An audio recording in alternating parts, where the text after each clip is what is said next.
सांसद जी कुमार नायक का आरोप, केंद्र से जनता पर बढ़ रहा आर्थिक बोझ। नमस्कार दर्शकों, आप देख रहे हैं रायचूर संदेश। रायचूर से इस वक्त की महत्वपूर्ण राजनीतिक खबर सामने आई है। सांसद जी कुमार नायक ने केंद्र सरकार पर जनता की निजता और आर्थिक हितों से जुड़े फैसलों को लेकर गंभीर आरोप लगाए हैं। रायचूर में रविवार को आयोजित पत्रकार वार्ता में सांसद जी कुमार नायक ने केंद्र की भाजपा सरकार पर कई गंभीर आरोप लगाए। सांसद जी कुमार नायक ने आरोप लगाया कि केंद्र सरकार कानूनों में संशोधन के नाम पर ऐसे फैसले ले रही है जिससे लोगों की निजता प्रभावित होने के साथ साथ उन पर आर्थिक बोझ भी बढ़ रहा है।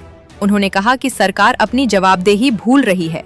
उन्होंने प्रधानमंत्री नरेंद्र मोदी और केंद्रीय गृह मंत्री अमित शाह पर संसद में सदस्यों की ओर से उठाई जा रही आपत्तियों का उचित जवाब नहीं देने और मुद्दों को छिपाने का आरोप लगाया। सांसद ने कहा कि संसद का सत्र शुरू होने के बाद से छात्रों और युवाओं पर हुए हमले के मुद्दे पर केंद्र सरकार चर्चा के लिए तैयार नहीं है। उनके मुताबिक युवाओं का आंदोलन अचानक शुरू नहीं हुआ था। कई दिनों से चल रहे आंदोलन पर सरकार की ओर से प्रतिक्रिया नहीं मिलने के बाद संसद घेराव किया गया। उन्होंने दिल्ली में हुई घटना को अमानवीय बताते हुए कहा कि केंद्रीय गृह मंत्री ने इस मामले पर जवाब देने की पहल नहीं की।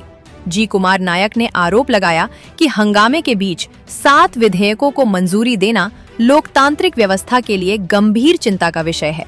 उन्होंने कहा कि कर सहित विभिन्न कानूनों में संशोधन और बैंकर्स बुक साक्ष्य अधिनियम से जुड़े बदलावों को दबाव के बीच मंजूरी दी गई।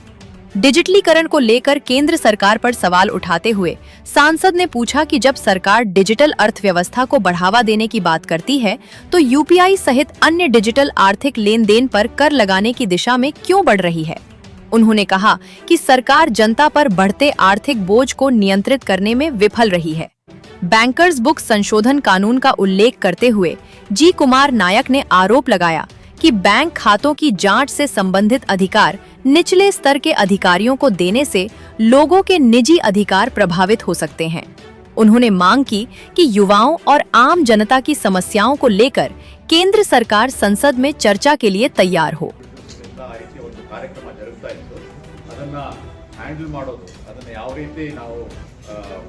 ಅದನ್ನು ಯುವಕರ ಜೊತೆ ಸಂವಾದ ಮಾಡಬಹುದಾಗಿತ್ತು, ಯಾವ ರೀತಿಯ ಹಲವಾರು ಅವಕಾಶಗಳನ್ನು ಯಾವ ರೀತಿ ಇದ್ದು ಸಮಾಧಾನವನ್ನು ಕಂಡುಕೊಳ್ಳಲಿಕ್ಕೆ ಅವೆಲ್ಲವನ್ನ ಬಿಟ್ಕೊಟ್ಟು ಕೊನೆಗೆ 20ನೇ ತಾರೀಕಿನಂದು ನಮ್ಮ ಬಹುಶಃ ನಮ್ಮ ಭಾರತದ ಚರಿತ್ರೆಯಲ್ಲೇ ಈ ರೀತಿ ಒಂದು ಪಾರ್ಲಿಮೆಂಟ್ಗೆ ಹತ್ತಿರವಾದಲ್ಲಿ ಈ ರೀತಿಯ ಒಂದು ಘಟನೆ ನಡೆದಿತ್ತು ಅಂತೇಳಿ ನಮಗೆ ಅನಿಸ್ತಾ ಇದೆ.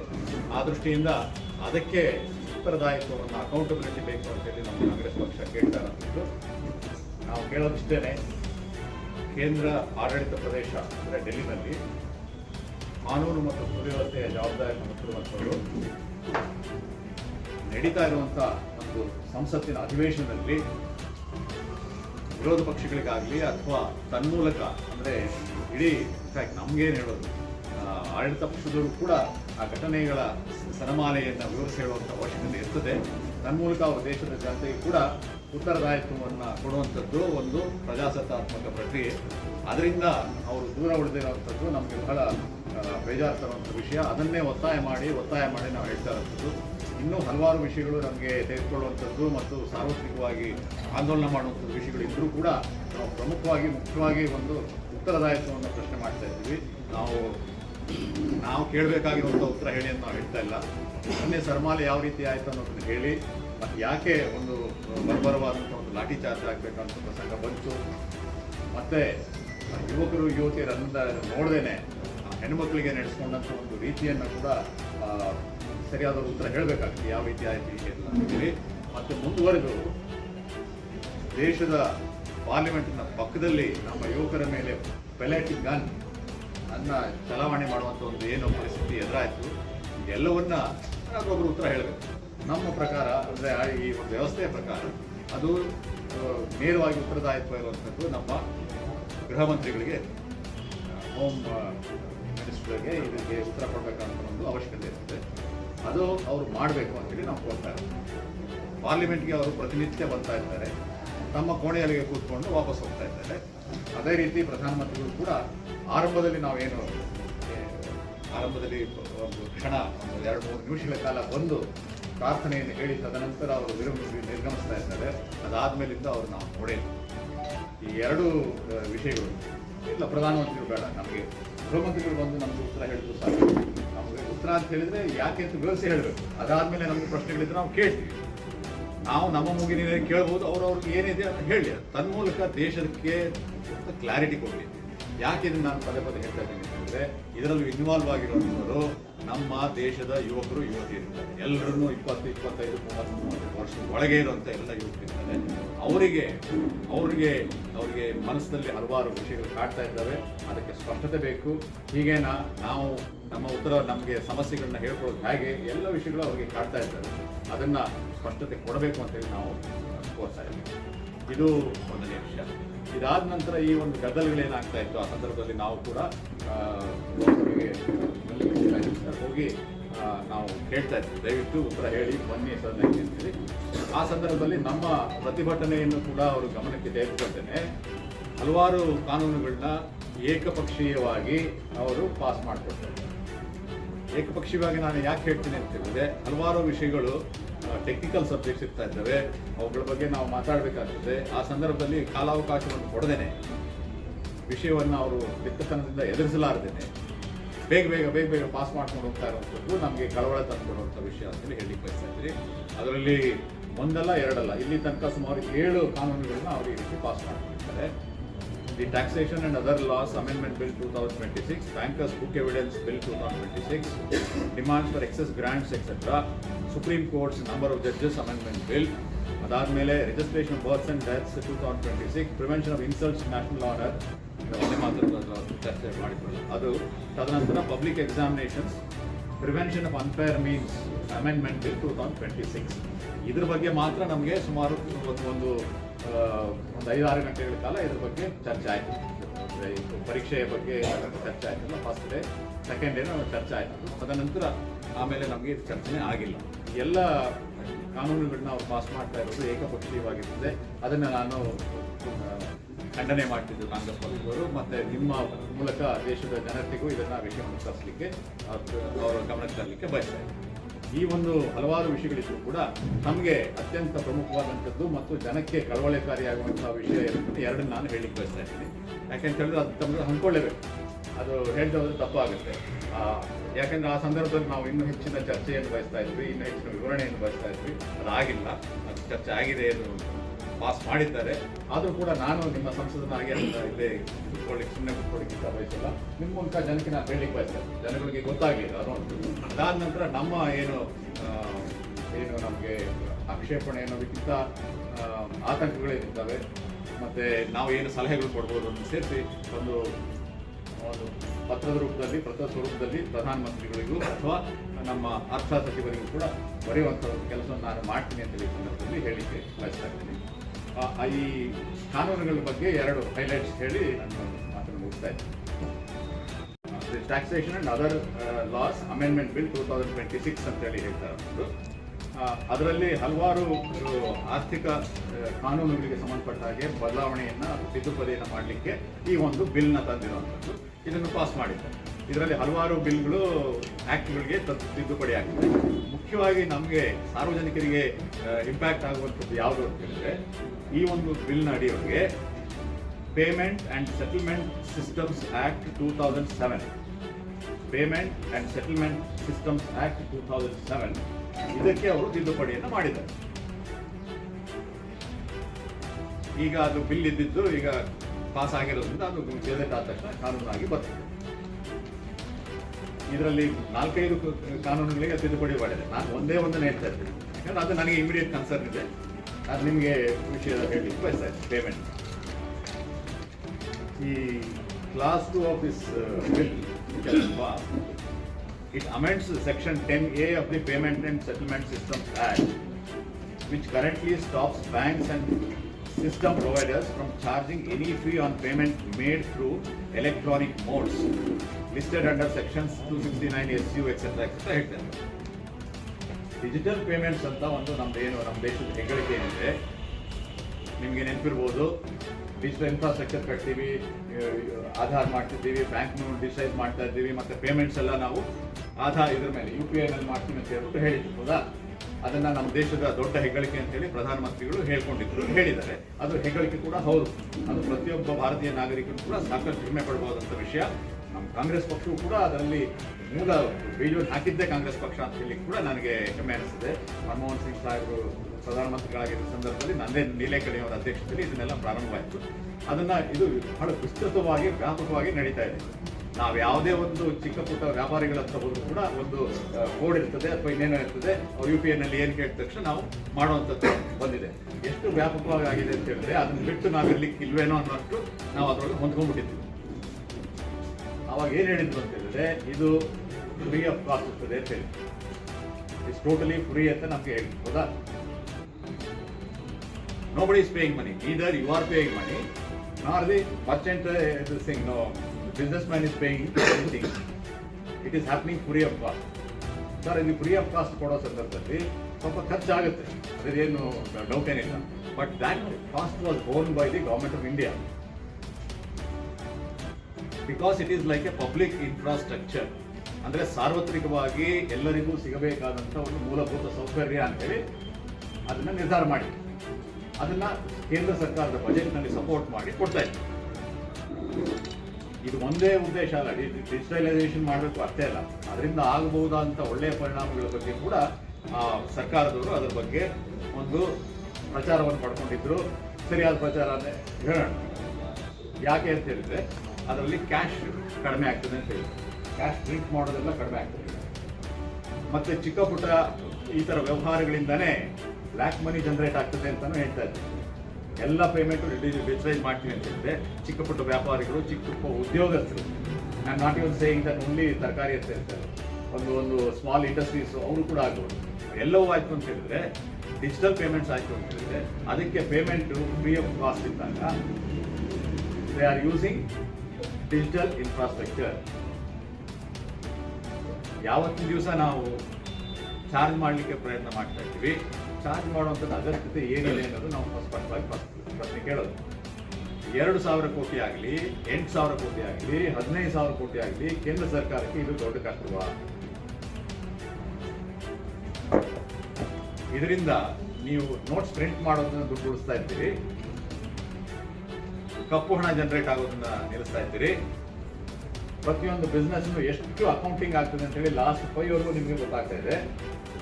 ಇಷ್ಟೆಲ್ಲ ಇದ್ಮೇಲೆ ನೀವು ಹೆಂಗೆ ನೀವು ಇದನ್ನ ದುಡ್ಡು ಕೊಡ್ತೀವಿ, ದುಡ್ಡು ಹಾಕುವಂಥ ಶಕ್ತಿ ಇದನ್ನ ಕಾನೂನನ್ನ ಮಾಡ್ತಾ ಇದ್ದೀರಿ ಅಂತ ನೀವು ಹೇಳಿದ್ದಂಥ ಎಲ್ಲ ಆಬ್ಜೆಕ್ಟಿವ್ಸ್ ಕೂಡ ಅದು ರಿವರ್ಸ್ ಆಗುವಂಥ ಸಂದರ್ಭಗಳು ಇರ್ತವೆ.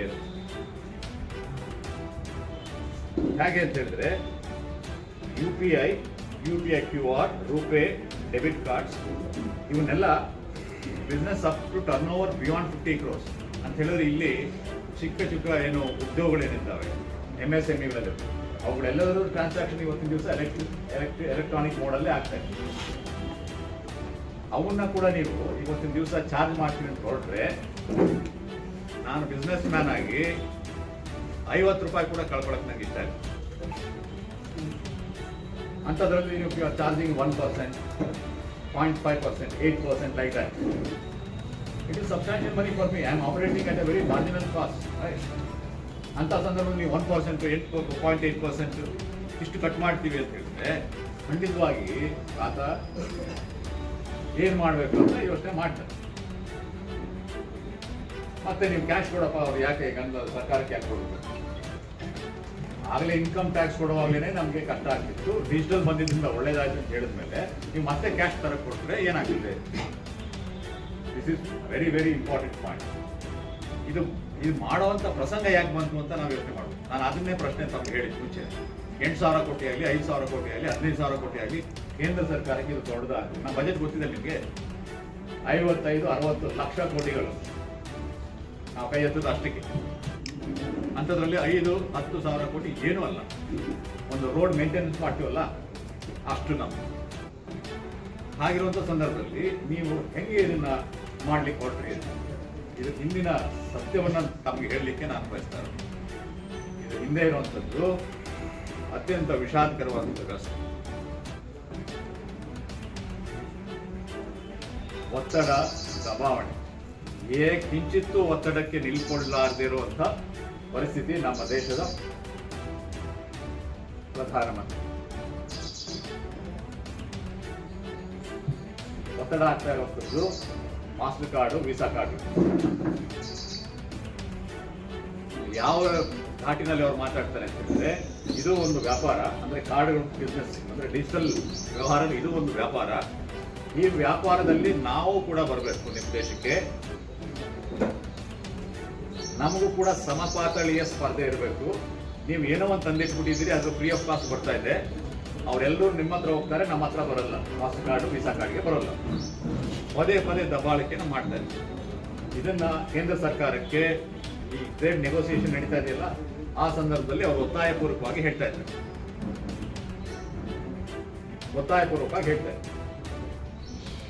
ಇದ್ರ ಬಗ್ಗೆ ಚರ್ಚೆ ಮಾಡಬೇಕು. ಇದು ದಯವಿಟ್ಟು ಇದನ್ನ ಕೈ ಬಿಡಿ ಅಂತ ಹೇಳ್ಬಿಟ್ಟು ಟ್ರಂಪ್ಗೆ ಹೇಳಬೇಕು.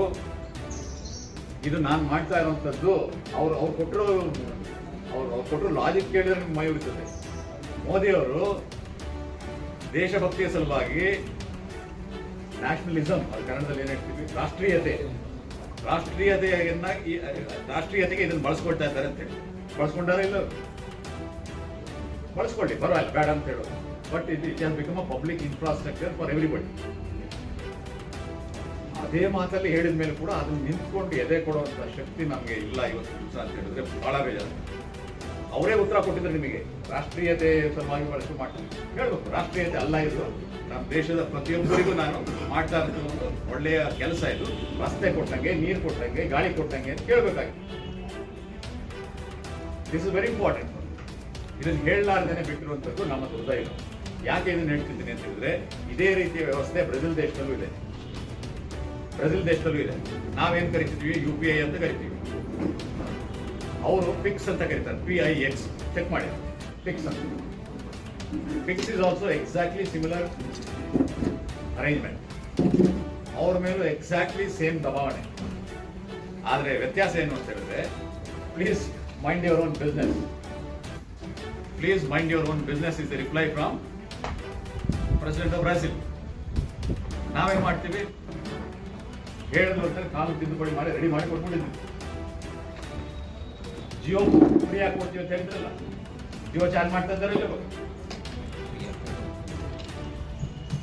ಅದೇ ರೀತಿ ಝೀರೋ ಅಂತ ಶುರು ಮಾಡ್ಕೊಂಡ್ಮೇಲೆ ಇವರು ಇವತ್ತಿನ ದಿವಸ ಅವ್ರಿಗೆ ಶಕ್ತಿ ತಗೊಂಡಿದ್ದಾರೆ, ಚಾರ್ಜ್ ಮಾಡಬಹುದು ಅಂತ ಹೇಳಿ. ನಾಳೆ ಚಾರ್ಜ್ ಮಾಡದೇ ಇರ್ತಾರ? ಹೌದಪ್ಪ, ಈಗ ನೀವು ನಮ್ಮ ವಿದ್ಯುತ್ ವ್ಯವಸ್ಥೆನೇ ಖಾಸಗೀಕರಣ ಮಾಡ್ಲಿಕ್ಕೆ ಹೊರಟವರು, ಇದನ್ನು ಖಾಸಗೀಕರಣ ಮಾಡದೇ ಇರ್ತೀರ ನಾಳೆ? ಈ ವ್ಯವಸ್ಥೆನ ನೀವು ಖಾಸಗೀಕರಣ ಯಾಕೆ ಬೇಕು? ಇದು ಕೇಂದ್ರ ಸರ್ಕಾರದ ಕೆಲಸ ಅಲ್ಲ, ನೀವು ಮಾಡಿ ಅಂತ ಯಾರಿಗೂ ಕೊಡ್ತಾರೆ. It's not done. ಅಷ್ಟಿದ್ರೆ ಓಪನ್ ಆಗಿ ನಿಂತ್ಕೊಂಡು ಹೇಳಿ ಅವರು, ಕೆಂಪುಕೋಟೆಯಿಂದ ಹಿಂಗೆ ಮಾಡ್ತಾ ಇದ್ದೀನಿ, ಆಯ್ತು, ಎಲ್ಲರೂ ಮಾಡ್ತಿದ್ರಿ, ಬಹಳ ಸಂತೋಷ, ನಾಳೆಯಿಂದ ಹಿಂಗೆ ಇರಿ, ಯಾವುದಕ್ಕೆ ಕ್ಯಾಶ್ ಮಾಡಕ್ ಹೋಗ್ಬೇಡಿ, ಕಪ್ಪೋಣ ಮಾಡಬೇಡಿ, ಹೇಳ್ಬೋದು. This is one subject. Books evidence bill 2026. Bankers book evidence bill 2026. ನಮ್ದು ಆರ್ಥಿಕ ವ್ಯವಹಾರಗಳೆಲ್ಲ ಬ್ಯಾಂಕ್ನಲ್ಲಿ ಇರ್ತಾ ಇದ್ದಾವೆ. ಆ ಬ್ಯಾಂಕ್ನಿಂದ ಏನಾದರೂ ಒಂದು ಸಾಕ್ಷಿ ತರಬೇಕು ಅಂತ ಹೇಳಿದ್ರೆ ಸರ್ಟಿಫೈಡ್ ಕಾಪಿ ತಗೊಂಡು ಹೋಗ್ಬೇಕಾಗುತ್ತೆ. ಯಾರೋ ಒಂದು ಪೇಪರ್ ಜೆರಾಕ್ಸ್ ಮಾಡಿ ತಗೊಂಡು ಹೋಗ್ಲಿಕ್ಕೆ ಆದ್ರೆ ಅದನ್ನ ಬ್ಯಾಂಕರ್ಗಳು ಸೈನ್ ಮಾಡಿ ಸರ್ಟಿಫೈ ಮಾಡಿ ಕೊಡಬೇಕು. ಅದನ್ನ ಕೋರ್ಟಲ್ಲಿ ಅಥವಾ ಇನ್ಯಾವುದಲ್ಲ ಬ್ಯಾಂಚದಲ್ಲೋ ಯಾವುದ್ರಲ್ಲೋ ಅದನ್ನ ಬಳಕೆ ಮಾಡ್ಕೊಳ್ಳಿಕ್ಕೆ ಆಗುತ್ತೆ. ಇವತ್ತಿನ ದಿವಸ ಬ್ಯಾಂಕರ್ಸ್ ಬುಕ್ಸ್ ನೋಡಿ, ಅದು ಹೆಂಗಿದೆ, ಪದಗಳೇ ಗೊತ್ತಾಗುತ್ತೆ. ಹಳೆ ಕಾಲದೆಲ್ಲ ಪದಗಳು. ಬ್ಯಾಂಕರ್ಸ್ ಬುಕ್ಸ್ ಎವಿಡೆನ್ಸ್ ಬಿಲ್ ಅಂತ. ಇವತ್ತಿನ ದಿವಸ ಬುಕ್ ಅಂತ ಹೇಳಿದ್ರೆ digital book. There is nothing physically maintain. More or less it is completely electronic. Electronic ಮಾಡಿರೋದ್ರಿಂದ ಈ ಹೊಸ ಕಾನೂನು ಬೇಕು ಅಂತ. ಅಂದ್ರೆ ಎಲೆಕ್ಟ್ರಾನಿಕ್ ಡಾಕ್ಯುಮೆಂಟ್ಸ್ಗೂ ಕೂಡ ಭಾರತದ ಏನು ಎವಿಡೆನ್ಸ್ ಆಕ್ಟ್ ನಲ್ಲಿ ಒಂದು ಮಾನ್ಯತೆಯನ್ನು ಕೊಡಬೇಕಾದ್ರೆ ಅದಕ್ಕೆ ಒಂದು ಆಕ್ಟ್ ಬೇಕಾಗುತ್ತೆ. ಎಲ್ಲ ಸರಿ, ಎವ್ರಿಥಿಂಗ್ ಇಸ್ ಫೈನ್, ಅಲ್ಲಿವರೆಗೂ ಫೈನ್. ಯಾರು certification of physical and digital records certify ಮಾಡಿ ಕೊಡಬೇಕು ಅಂತ ಹೇಳಿ, admission and conditions of digital records ಎಲ್ಲ ಹೇಳ್ಬೇಕಾಗುತ್ತೆ. ಪುಸ್ತಕದಲ್ಲಿ ಯಾವ ರೀತಿ ಹೇಳ್ತಾರಲ್ಲ, ಈ ಬುಕ್ ಅಲ್ಲಿ ಇಂಥ ಪುಟದಲ್ಲಿದೆ, ಇದೆಲ್ಲ ಪುಸ್ತಕಗಳು ನಮ್ಮ ಸುಪರ್ನಲ್ಲಿ ಇದ್ದಾವೆ ಹೇಳ್ಬೇಕಲ್ಲ. ಇಲ್ಲಿವರೆಗೂ ಸರ್ಟಿಫೈ ಹೆಂಗ್ ಮಾಡ್ತೀವಿ? ಈ ಬ್ಯಾಂಕರ್ಸ್ ಈ ಪುಸ್ತಕ ನಮ್ಮ ಹತ್ರ ಇದೆ ಅಂತ ಹೇಳ್ಬೇಕು. ಅದೇ ರೀತಿ ಡಿಜಿಟಲ್ ಕೂಡ, ಈ digital is completely in our control and it is completely managed by our people only. Nobody is interfering.